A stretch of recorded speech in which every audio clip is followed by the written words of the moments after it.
సంక్షేమ కార్యక్రమాల కోసం వెంకయ్యనాయుడు తన జీవితాన్ని అంకితం చేశామని ఉపరాష్ట్రపతి జగదీప్ ధన్కర్ అన్నారు. గ్రామీణ ప్రజలకు విద్య, ఉపాధి, ఉద్యోగ అవకాశాలు కల్పించడంతో పాటు వారికి సేవ చేస్తున్నారు. ఇదంతా చూస్తుంటే స్వాతంత్ర సమరయోధుల కలలు సాకారమైనట్లు అనిపిస్తోందన్నారు. శ్రీ పొట్టి శ్రీరాములు నెల్లూరు జిల్లా వెంకటాచలం సమీపంలోని స్వర్ణ భారత్ ట్రస్ట్ 23వ వార్షికోత్సవం ఉపరాష్ట్రపతి ముఖ్య అతిథిగా హాజరయ్యారు. ఈ సందర్భంగా మాట్లాడుతూ వెంకయ్యనాయుడు ఆలోచనలు మహోన్నతమైనవి. ఇలాంటి వ్యక్తులు చాలా అరుదుగా కనిపిస్తారు. ఆయన హృదయం ఎప్పుడు గ్రామీణ ప్రాంతాలతో మమేకమై ఉంటుంది. దానికైనా మానసపుత్రికగా ఈ ట్రస్ట్ ఉదాహరణగా నిలుస్తోందని కొనియాడారు. అందరికీ నమస్కారాలు. ఈరోజు స్వర్ణ భారత్ ట్రస్ట్ యొక్క 23వ వార్షికోత్సవం సందర్భంగా విచ్చేసిన యొక్క భారతదేశ ఉపరాష్ట్రపతి, అలాగే వారి శ్రీమతి, అలాగే మన రాష్ట్ర గవర్నర్ గారు, వారి శ్రీమతి, ఈరోజు మన జిల్లా నుంచి ఎన్నికైన పార్లమెంట్ సభ్యులు, మన జిల్లా వారైన పార్లమెంట్ సభ్యులు, అలాగే శాసనసభ్యులు, స్వర్ణ భారత్ ట్రస్టీలందరికీ ఈ సందర్భంగా నేను స్వాగతం పలుకుతూ, ఎందుకంటే ఇది మన సంస్థ, బయట వాళ్ళు ఎవరు మాడదు చెప్పండి ప్లీజ్. చట్ట కింద వాళ్ళు ఎవరు మాడకూడదు. సెల్ ఫోన్ ఉన్న వాళ్ళందరూ సెల్ ఫోన్ ఆపేయండి. Switch off the cell phone. మీ వల్ల కాకపోతే పక్క వాళ్ళని అడగండి ఎలా ఆపేయాలో సెల్ ఫోన్ అని. దయచేసి ఎవరు సెల్ ఫోన్ ఆన్లో పెట్టకూడదు. ఈరోజు ఈ పండగ మనందరి పండగ.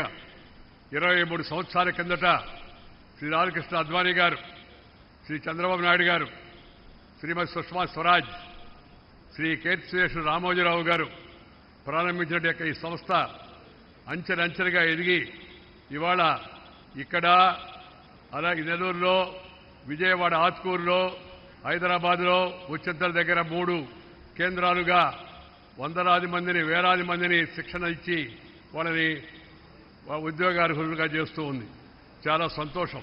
గ్రామీణ ప్రాంతాల్లో ఉండే రైతులు వాళ్ళకి అధునాతన శాస్త్రీయ సాంకేతిక పరిజ్ఞానాన్ని ఇచ్చడం, 2 గ్రామీణ ప్రాంతాల్లో ఉన్న మహిళలు వాళ్ళకి సాధికారిత కాస్త ట్రైనింగ్ ఇచ్చి సొంత కాళ్ళపై నిలబడేట్టుగా, అత్తామామలు లేకపోతే వారి భర్తలు వాళ్ళ మీద ఆధారపడకుండా కొంత కాలమే సొంతంగా నిలబడి అవసరమైతే వాళ్ళకు కూడా చేయూతనిచ్చే విధంగా, అలాగే యువకులు, ఈ దేశ జనాభా 143 కోట్లు, యువకులను కాస్త 10th క్లాసు, ఇంటర్మీడియట్ దాటి చదవలేకుండా గ్రామీణ ప్రాంతాల్లో ఉన్న పేదలు, వాళ్ళని పిలిచి వాళ్ళకి నైపుణ్య శిక్షణ 17 విభాగాల్లో నైపుణ్య శిక్షణ ఇచ్చి వాళ్ళని సొంత కాలపై నిలబడిగా చేయడం స్వర్ణ భారత్ పనిచేస్తుంది. For the last 23 years, we have trained more than 1 lakh students, 1 lakh youngsters. That's a proud achievement. And the Swarna Bharat Trust do not take any support fund from the government, but they will work with the government and organize programs jointly.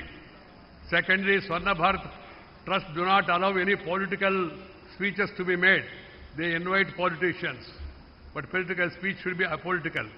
And the third one is the Swarna Bharat Trust inculcates Indian culture, మన ధర్మం, మన సంస్కృతి, మన ఆచార వ్యవహారాలు, మన పద్ధతులు, అలాగే మన తెలుగు సాంప్రదాయాలు, వీటన్నిటినీ కాపాడుకుంటూ పిల్లలకు వాటి గురించి చెప్తూ వాళ్ళకి విద్య, అలాగే నైపుణ్య శిక్షణ, ఇలా ఇతర అవకాశాలు ఇస్తుంది. Along with Swarna Bharat Trust, we have Akshara Vidyalaya. The Vice President Governor has just now seen it, visited that. And secondly, we have Swarna Bharat Vidya Mandir with 6,500 rupees per year, uniform, midday meals and education. And what I have seen today will ever be in my mind, both for motivation and inspiration. Right from the time I stepped on the premises, what I saw, civilization in action, concern for those who need hand-holding. Can you imagine an idea? A dropout being hand-held, skill being imparted. No wonder the man rightly had an idea 23 years ago, and that Swarnim Bharat Trust, उस भारत का सपना आज हम सबके सामने साकार हो रहा है. वेंकैया नायडू जी साधुवाद के पात्र हैं. I have no words to express gratitude to him as citizen of this country and as Vice President of the nation.